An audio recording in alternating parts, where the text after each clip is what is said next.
Mr. O'Connor. What is your real name? Malcolm X. Is that your legal name? As far as I'm concerned, it's my legal name. Have you been to court to establish that you are? I didn't have to go to court to be called Murphy or Jones or Smith.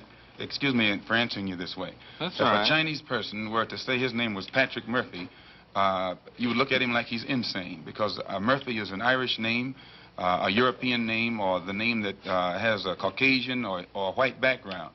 And a yellow person, Chinese is a yellow man, and he has nothing to do or no connection whatsoever with the name Murphy. And if it doesn't look proper for a person who is yellow or Chinese to be walking around named Murphy or Jones or Johnson or Bunch or Powell, I think it would be just as improper for a black person or the so-called Negro in this country, as we're taught by the Honorable Elijah Muhammad to walk around with these names. And therefore, he teaches us that during slavery, the same slave master who owned us put his last name on us to denote that we were his property. So that when you see a Negro today who's named Johnson, if you go back in his history, you'll find that he was once his grandfather, or one of his forefathers was owned by a white man who was named Johnson. If his name is Bunch, his grandfather was owned by a white man that was named Bunch. Would you mind telling me what your father's last name was? My father didn't know his last name.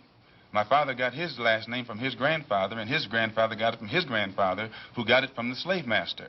The real names of our people were destroyed during slavery. Was there any line, any point in the genealogy of your family when you did have to use the last name, and if so, what was it? The last name of my forefathers was taken from them when they were brought to America and made slaves. And then the name of the slave master was given, which we refuse. We reject that name today. You mean you won't even tell me what your father's supposed last name was or gifted last name was? I never acknowledge it whatsoever.